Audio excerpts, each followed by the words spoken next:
Video में break लेना not very happy.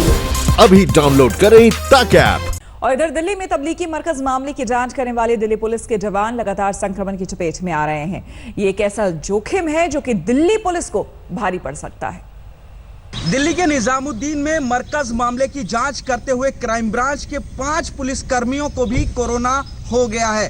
दरअसल जो मरकज है उसमें लगभग 2500 से ज्यादा लोग थे और उसके बाद जब इनको बाहर निकाला गया तो देश के अलग अलग हिस्सों में कई सौ जमाती वो कोरोना पॉजिटिव पाए गए थे। इस पूरे मामले की जांच क्राइम ब्रांच को सौंपी गई थी और जांच के दौरान क्राइम ब्रांच की टीम कई बार ग्राउंड जीरो यानी मरकज पर पहुंची थी और तमाम दस्तावेज और जरूरी जो सामान है उनको उन्होंने इकट्ठा किया था। इसी जांच के दौरान जो 5 पुलिसकर्मी हैं वो इन्फेक्टेड हुए। 19 तारीख को उनकी जांच हुई थी जिसके बाद 4 लोग उसमें से इन्फेक्टेड पाए गए और उसके बाद दूसरी जांच में एक और पुलिसकर्मी इन्फेक्टेड पाया गया है।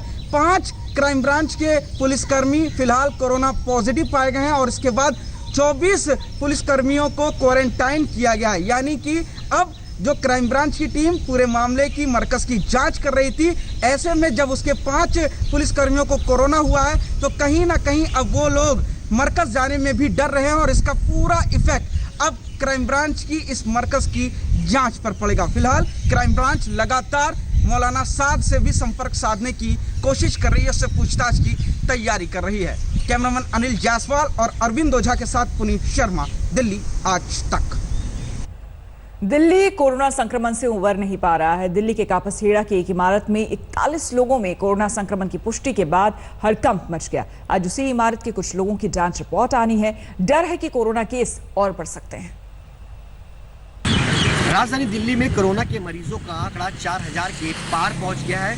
कल में दिल्ली के अंदर 384 मामले जो है वो कोरोना पॉजिटिव के सामने आए हैं और जिसमें 3 लोगों की मौत हुई है। हम आपको बता दें कि कापासेड़ा इलाका साउथ दिल्ली का वो इलाका है जहां पर एक ही बिल्डिंग में 42 मामले जो है वो सामने आए हैं, जिसके बाद इस पूरे इलाके को सील कर दिया गया है। दरअसल 18 अप्रैल को एक बिल्डिंग के अंदर अगर कहा जाए तो एक कोरोना का पॉजिटिव जो है पाया गया था। उसके बाद इस बिल्डिंग के तमाम जो लोग थे उनका कोरोना टेस्ट जो है वो किया गया था। उसके बाद यहाँ पर अगर बात की जाए तो पूरी बिल्डिंग में जितने भी लोग थे उनमें से अभी 42 लोग जो है वो पॉजिटिव पाए गए हैं। इस पूरे इलाके को दिल्ली पुलिस की तरफ से सील कर दिया गया है। किसी को भी अंदर और बाहर जाने की इजाज़त जो है वो फिलहाल नहीं दी गई है। इसके अलावा हम आपको बता दें कि बड़ी तादाद में कापासेड़ा इलाके के अंदर मजदूर वर्ग जो है वो रहता है और एक बिल्डिंग में कई लोग जो है वो रहते हैं। ऐसे में जिस तरीके से मामले सामने आए हैं उसको लेकर के दिल्ली सरकार और प्रशासन के लिए एक बड़ी चुनौती जो है वो यहाँ पर खड़ी हो गई है। कैमरा पर्सन प्रदीप गुप्ता के साथ सुशांत मेहरा, दिल्ली आज तक।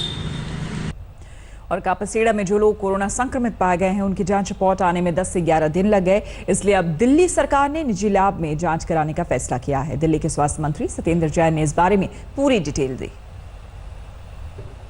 स्वास्थ्य मंत्री सत्येंद्र जैन हमारे साथ बातचीत करने के लिए हैं। देश की राजधानी में कोरोना पॉजिटिव का आंकड़ा 4000 के पार कर गया है। मामले लगातार बढ़ रहे हैं, थम नहीं रहे हैं। इसके पीछे क्या वजह स्वास्थ्य विभाग देख पा रहा? नहीं, देखिए ये तो बहुत पहले से ही लग रहा था कि भाई केसेस जो हैं काफ़ी तेज़ी से बढ़ेंगे, पूरी दुनिया में ऐसे ही बढ़े हैं।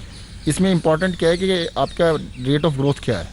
रेट ऑफ ग्रोथ एक टाइम पर 20% थी, आज वो रेट ऑफ ग्रोथ 6% 6.5% है।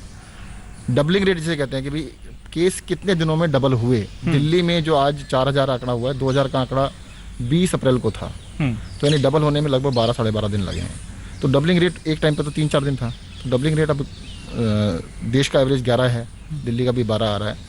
कई सारी जगह का इससे काफ़ी कम है, 6 दिन भी 8 दिन भी है। तो मुझे तो अभी ये कहना कि एब्सोल्यूट नंबर पे जाने से फ़ायदा नहीं होगा। एब्सोल्यूट नंबर तो इस तरह से दिखेंगे, ज़्यादा ही दिखेंगे।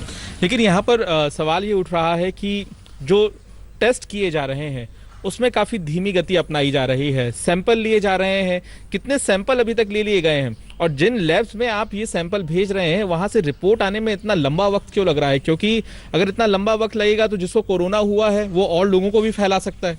देखिएगा, पहली बात तो ये है कि जिनका सैंपल लिया जाता है उनको उसी टाइम क्वारंटाइन किया जाता है कि भाई आपका सैंपल लिया गया, अब you have to be in quarantine. Second ये है कि जो लोग पॉजिटिव आ रहे हैं उनमें से जो कि एसिम्प्टोमेटिक हैं और माइल्ड सिम्टम्स हैं उन लोगों को भी घर में ही क्वारंटाइन कर रहे हैं। अभी ये चेंज हो गया, प्रोटोकॉल चेंज हो गया है, तो उनको घर में ही रखना है। अगर पॉजिटिव आता है तब भी और रिपोर्ट की वेटिंग है, तब भी उन्होंने वही प्रोटोकॉल फॉलो हो रहा है। रिपोर्ट की पेंडेंसी में भी जो प्रोटोकॉल पॉजिटिव आने के बाद किया जाता है, पहली बात। दूसरी बात यह है कि 58,210 टेस्ट की रिपोर्ट आ चुकी है दिल्ली के अंदर। पूरे देश के हिसाब से देखा है तो 450 या 500 पर मिलियन है। दिल्ली के अंदर 2000 से भी ज़्यादा पर मिलियन का टेस्ट हम कर रहे हैं। सबसे ज़्यादा टेस्ट दिल्ली में आबादी के हिसाब से किए जा रहे हैं, सबसे ज़्यादा। हाँ, जो आपने बताई डिले वाली बात, NIB नोएडा है, उसमें डिले जरूर हुआ था कि वहाँ पर पूरे देश के सैंपल्स पहुँच गए। केंद्र सरकार की लैब है, बहुत बड़ी लैब है वो। तो अब हमने ज़्यादातर सैंपल प्राइवेट लैब्स को देने स्टार्ट कर दिए हैं। तो अब 24 घंटे में या 36 घंटे में रिपोर्ट आ रही है। तो ये कितने प्राइवेट लैब आपने चिन्हित किए हैं जहां पर ये आप भेजेंगे? दिल्ली की सारी प्राइवेट लैब्स, ऑल 10-12 लैब्स हैं, सभी को हम दे रहे हैं। अपनी सरकारी लैब्स जो दिल्ली सरकार की, उनको भी, और प्राइवेट लैब्स को। नमस्कार, मैं हूं अंजना ओम कश्यप। हमें उम्मीद है ये वीडियो आपको पसंद आया होगा। लेटेस्ट खबरों के लिए यूं ही देखते रहिए आज तक, और इस वीडियो के पसंद आने पर लाइक, शेयर एंड सब्सक्राइब करना ना भूलें।